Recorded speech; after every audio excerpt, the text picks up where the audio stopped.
Hello everyone and welcome to this edition of Back Home.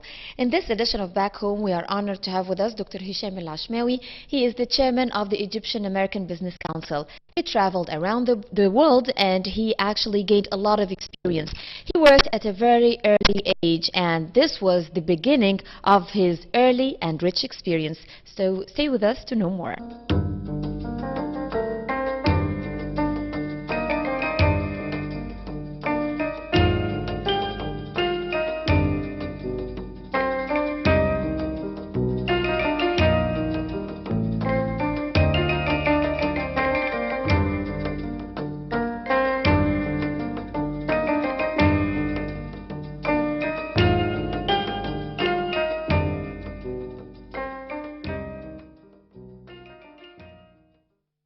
In this edition of Back Home, we are honored to have with us Dr. Hesham Ashmawy. He is the chairman of the Egyptian American Business Council. Dr. Hesham, thank you very much for being with us today. Thank you for having me. Let's start with the early beginning. Well, early beginning was, it's like a dream, you know, thinking what's going on abroad, how to travel, what's going on in the other world. Didn't like, being just at home, going to the regular school and coming back. So they were a challenge. So we started to work when I was young. I challenged my family. They were going in the summer to Alexandria as usual, as any typical Egyptian family. I asked my dad to work in the summer. And he said, "You will never make it." I was 13 years old. It was just an idea. And it did work. One of his friends hired me in a small hotel or motel.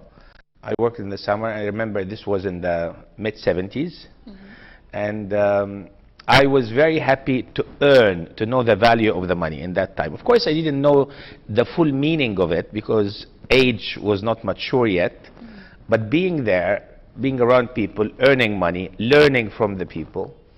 In the same time where all my friends, they used to go to clubs, they used to walk in the streets, bored. I decided not to be bored in the rest of my holiday. The year after was more successful. I got rehired again because they liked me. I had all the energy, all the young age, all the challenge to learn. And this really did help when I traveled abroad, because when I immigrated to the States after I finished my college, it was very important to be aware how to earn the money, the value of the money, the respect of the work, the persistence of going up, learning in the pyramid, to go one more step farther, one after another. Not really to be the boss in the first day, because the boss who has no experience will never succeed. What did you choose to study? Commerce and business in Egypt, and then I traveled abroad. It was really the idea after the assassination of President Sadat, because I used to work in the travel business. We used to have lots of tours coming to Egypt. After the assassination, we were under the emergency law, which we still are, even those years. Most of the travelers who were coming from the United States stopped their coming because Egypt was not in a stable situation politically. So therefore, I decided to go and see what this world is doing before they come to Egypt, the challenge over there. So very simply, when there, I opened my own travel agency. You don't need all the regulation that we used to know in Egypt. I insist to sell to Egypt, and this was the biggest mistake, because in that time, there were no flow coming to Egypt. So within 6 months, I ran out of money, I ran out of income, I ran out of almost everything. So I had another challenge, either to come back and tell my parents, I did not succeed, or to start from 0 point again, which I did. So how old were you back then? 21, 22. But it was the best time, because really the fear that you have no family over there, the fear that you have no money over there, the fear that you have no connection over there, no protection or shelter whatsoever, the fear that you have no one to pamper you, to cuddle you, to hold you, to give you the warm feeling that we are home, it was not existing. And it's a very important, it's not a good feeling then, but it's very important because it teaches you that when you swim, you depend on you. When you are in the ocean, no one can help you. And this is a very famous say, the enemy in the front of you and the ocean behind you. So you had to swim. You had no choice. Or to fight the enemy, which were not the enemy, but it's a challenge. You have to work over there and start working there. So I learned from there. I worked as typical American from the beginning, from 0 point. I remember I worked in an insurance company because this was the highest income you could make in that time. I worked for like 6 months sales, which I did not like it. After this 6 months, the money I did earn, I opened a travel agency, but with the American system to follow the system. See, in the States, it's not like Egypt or the Middle East. In Egypt here, we have to beat the system. We have to know how to communicate with the system or to beat the system. In the United States, you have to follow the system. Otherwise, you will never succeed. So I had to follow the system the way they do it. You cannot be fahlawi, you cannot be over smart. You have to be in the proper direction. So being there and learning the system, I opened my own travel agency after 6 months to stand up again, which never gave up. And in that time, this travel agency, it was selling to everyone, to Hawaii, to New York, to the Middle East, to the Far East, to Europe. That's what the people needed. It's not what Hesham wants to sell. It's what the people needs. And from this experience, we have a message to tell the young generation. It doesn't matter you have car, you have private lessons, you have private school, you have a rich family. This is not the issue. It's what you want. Don't tell me that the government is not helping me, the school is not helping me. It's not the issue. It's what you really care to accomplish in the long run. You have to have a short vision plan, long-term plan, and accomplish both of them the way you want it. In the States, they have something very nice they ask. They say, can you jump? Usually the answer, yes or no. But their answer, how high? So the answer is supposed to be... Definitely yes. Well, the answer is supposed to be 1 meter, 2 meters, 5 meters. The sky is the limit. Yes. So there's no challenge, and they give them opportunity. And I'm not saying this to approach people to immigrate to the States. They have United States in Egypt if they want to, through the internet, through the email, through the connection, through the embassy, through the European Union, through the all this challenge. They can have it here. They can learn how to do it over here in Egypt. The whole world is a small village now, so you can do whatever you... If you want to add or succeed, you can do it, I guess, wherever you... The way they want, they can do it very simple, with no problem, but they have to have the challenge, the persistence, the perseverance, that they never give up. Once, Patience. Twice, 3 times. Not patient, challenge. Yeah. Patient, sitting at home and say, you know, I didn't get my chance. I'm waiting until the government give me the chance. I'm waiting until the government give me the salary, the subsidizing the food. We don't need this. This is for the people, the old people, the children, the people who are sick, God forbid, but the people who has health, young, brain, they should move, they should challenge, they should work. They shouldn't wait until the chance come to them. They go and grab it. So this is a message we tell them, that no matter where they are, no matter how good or bad condition, no matter how cold or hot, no matter how crowded the population of Egypt, everybody's complaining we are over, populated, but it's not true. This overpopulation could be a big plus to Egypt and the Middle East. This like is what India and China. This India is and China. This can be earning for the country. This can be learning for the young generation. This can be helping the old generation. It's unlimited positive. So it's now they usually say the half full or half empty. Now we tell them it's all full. Even it has only half water. Why all full? Because it's half water and half air. Many people, they say air is not important. That's not true. Air is very important because that's what we breathe in. If we don't have air, we will not survive. Yes. So they have to see the glass completely full, no matter what happened. Never give up. I don't want complaints. There is bad things happening in every country. But if we only criticize the bad things and we don't see the bright part, life will not go on. No matter what, things are going worse, from bad to worse in the whole world. The weather-wise, economy, the finance, all of this going not the proper way, not the proper direction it was.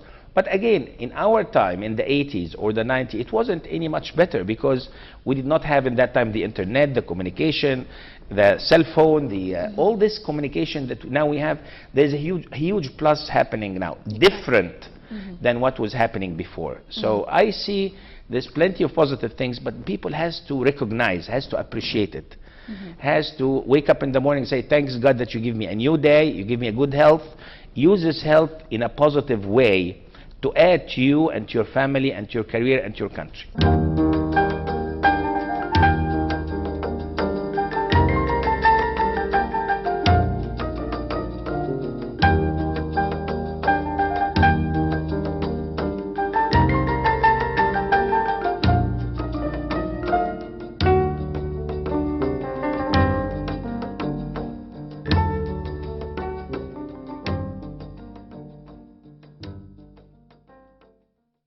How long did you stay in the United States? I'm still there. You see, what happened is this. The Pope has a very important word. They say you can always take Egyptian out of Egypt, but you never can take Egypt out of the Egyptian.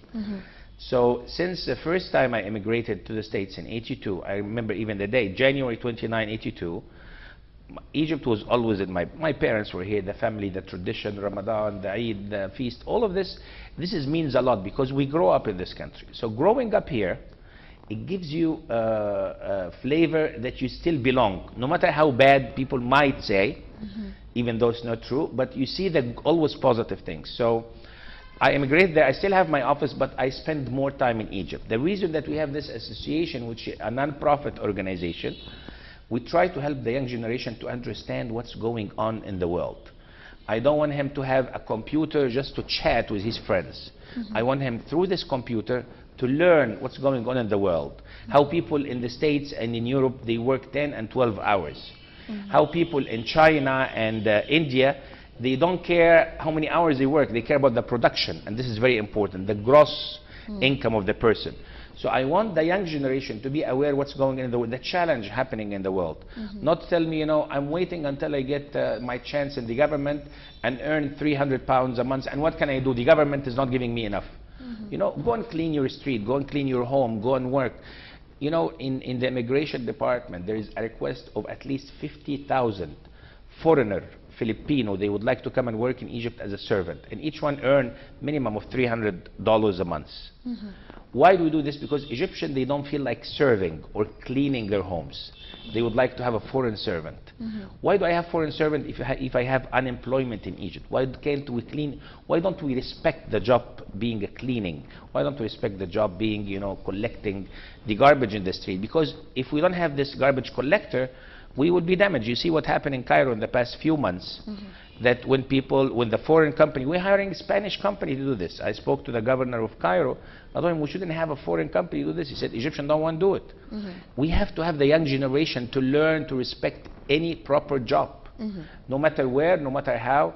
So I still have my office in Los Angeles to answer your questions, and I'm commuting between Egypt and LA, and in between I stop in Europe. We also give to the American idea that Egypt is not only Islamic country as a terrorist, and the way they see it. Egypt is a 7,000 years old civilization.